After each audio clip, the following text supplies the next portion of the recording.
Great Toronto legend, Rob. Great Toronto TV legend, Rob. Yeah, they pushed him out. He's not in the TV anymore. They moved him over to the city desk.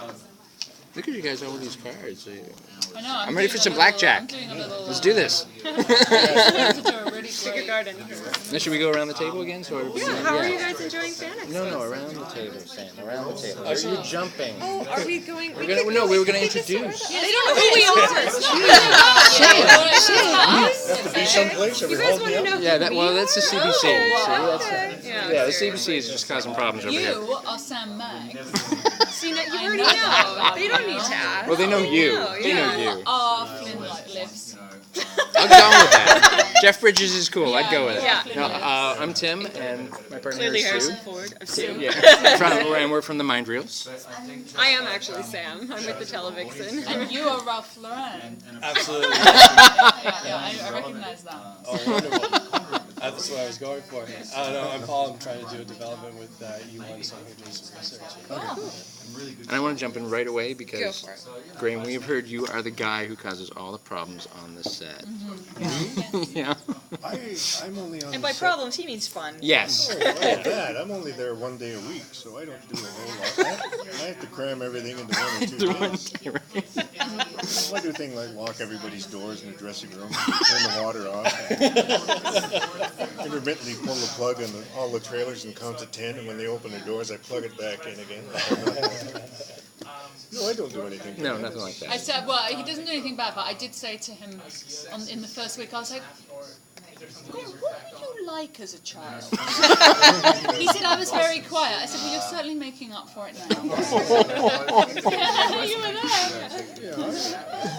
If I can't go to work and have fun, then I don't go to work. That's my theory as well. If you can't have a good time, what are you going for? Yeah. There's so much, everybody puts in so much hard work on this show. Any show in production. You think after a while it becomes tedious, and it's no fun to work in tedious. It's no fun at all. So we all have fun. It's a madhouse out there some days. But as long as we're having fun, then we all settle down and get the job done. I think it's such an important thing, seriously, to have on set. Oh, yeah. Is this atmosphere of play. You can't expect a bunch of actors to only play between action and cuts. No. You have to have this kind of joyfulness of kind of and willingness to share and a level of trust, and you just do, and it might be tiresome for the crew, but you know we're just trying to do our craft, okay? That's right. It's art. It's art. So we have to mess around a lot, be really noisy and annoying. Children disguised as adults. Exactly. Playing aliens. Well, that's what. Right? I think it was somebody. Somebody said once. Somebody said. Pope He Gregory, said I don't know. an artist is a child who survived. I like that. Ooh, I like that too. Totally that. Surviving. That's exactly what I am. Maybe I made it up. You maybe you I'm gonna put that as Jaime Murray's quote. Yeah, it's you now. Stitched on a pillow. So. Yeah. So I want to ask you guys, if you personally were dropped into Defiance, how do you think you would fare? If I was personally dropped. I would make Yeah. my way straight to the need one. That's where I would go. Where you would find Julie Benz, apparently. Yeah. Julie said she'd be there for sure. Oh my She God, said. it's totally giving the spoilers away. She becomes a pole dancer this year. He's a pole dancer, aren't I you? borrow your pole. I'm a definite fighting Tim. Yeah. Where would we first place we would go? I don't know. I'd probably go to Sam the Pow Man. Not the mines. You wouldn't go to the mines. No, Grubby heaven. and... I would go to the guitar residence and see if they have any spare quiche or something. I don't know. I would bathe Or a bath. I would Yeah. bathe There in you the go. tar Yeah. residence. Yes, and probably have some Castleton River Otter for Yes. lunch. And That's all As that's- long as I don't cook it. maybe some snod. We're going to cook snod this year for dinner. Now, how does the dialogue go? Like the dialect? Because I think we spoke about it briefly on the phone. Yeah. And Last year I used to really get my knickers in a twist about it, and then this year I just, I've been a bit more relaxed about it. I still remember lines of Castleton from the pilot. I was speaking Castleton all last week. I don't remember any of it. I learn it, I lose it. But I was so nervous at the beginning with it, and now I really enjoy it actually, because there's a fluidity. It just shows a different side of your character. It makes me look like a good actor. Yeah. The guy who created the language, he's an interesting man. Yeah, he sits there, he makes up the language, and his wife won't go near him. I'm working, and he'll start talking in these languages. Gibble-you, but it makes sense after a while because some of the phrases actually tie in. Yeah. I refused to speak it in the first. When they handed me the script, I said, "You know what? My character's a grumpy old son of a gun. He really hates aliens, and he wouldn't speak. No, he wouldn't learn. No matter what. Yeah, it makes sense. And they went, "Why, gosh, you know, Graham, I think you got something there." I mean, I tried it, but they just didn't buy it. No, I was like, for some reason, would not speak alien. No. Now, Nicole, what are you most looking forward to for season 2? Different storylines. We've restarted everything, so there's a lot of room to play around. Right. The scripts that we've been receiving have just been lots of twists and turns. Really? And things I would have never expected, especially for my character. I'm like, really, Christy would do that? Okay, I'll do it. So, there's a lot of cool things going on, and I'm really excited just to see how it pans out and how we film it, because that's always my favorite part is actually, hearing action and getting to play around with your character, because it always takes a turn that you're not expecting once you're on set. It's wicked. How do you guys like shooting in Toronto? I love Toronto. I'm from Vancouver, but I love Toronto. As you should. Sorry,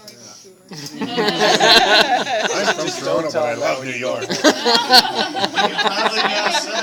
I love Toronto. This is my 5th year in Toronto, because I was on one of the Yeah, you were. So it's funny, you go to a new place and you go to Yorkville and you think that's what Toronto is, and then the next year you stay in downtown, you're like, oh, that's what Toronto is, and you just go off a little bit to Little Portugal, and then you start to know the differences, and first of all you think Canadians are the same as Americans as a British person, and you're like, oh my god, they're very different. They're much closer to British. So it's really been, it's kind of, my experience has really evolved in the years that I've been here, and I've enjoyed it a lot. Now, the best science fiction not only tells a good story, but also has social commentary under it. What would you like to see Defiance talking about? I think we're doing it. Yeah, I think we're doing it too. We're addressing issues of things that, the subtleties that go on in the script and the things that we're dealing with are... insidious racism is.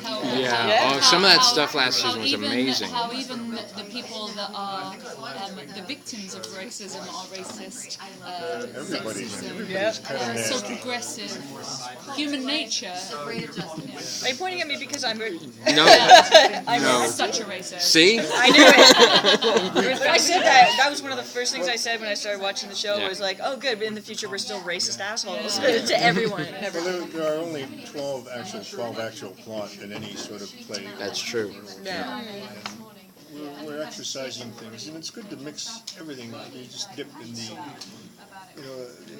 the smorgasbord of plots. It's not that racism, oh God, how depressing that it still exists in 30 years' time. It's human beings need to be right. And in order to be right, you have to make someone else wrong, and you'll use whatever differences there are between you to make that person the wrong one and you the right one, and that in that moment makes you feel superior and makes you feel okay when you're scared. And that is the way people behave, and it's heartbreaking, and that's why it'll never. And then you watch like the Tars do it, and it's like they're doing exactly the same thing we do, and we're like begrudging them that. We're judging them based on that. Everybody's kind of The right. hypocrisy. Two houses both alike in dignity. Or not. The Macaulay house gets chiseled away pretty bad. Oh, no. Everybody gets the stuffing knocked out of them eventually. Life is good. Except her, she gets all the chips at the Of course, I'll just clear. But is there any is there any single theme that brings it all together for you that really really solidifies the show as a whole for any single. I think there are so many Disaster. things. Yeah. Disaster. It's the common thread of the family that fights together stays together when somebody else comes over the hill and starts challenging their authority or their safety, their comfortableness. I think it's quite funny and ironic that it's a show about aliens that actually helps you re-examine what it means to be human. Yeah, absolutely. Nothing brings us together like an alien invasion. Good old alien invasion. Not enough of those going around.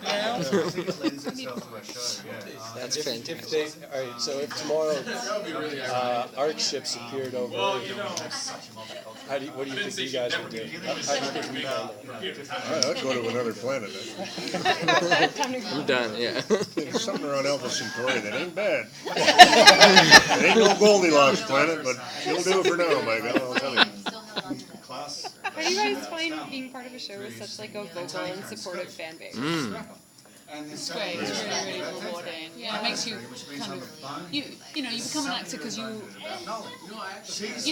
are many reasons you want to become an actor, but there is a connection you want to have with your audience. So when you get feedback and you know that is taking place, it's you're a very happy actor. It's inspiring, really. Yeah. There are also blogs out there. There's one called TV The Mind Without, Reels? TV Without Pity is great. Well, no, but what they do is, have you read any of this? It's amazing. So each episode, they basically give a breakdown of what happened, but they actually write the subtext.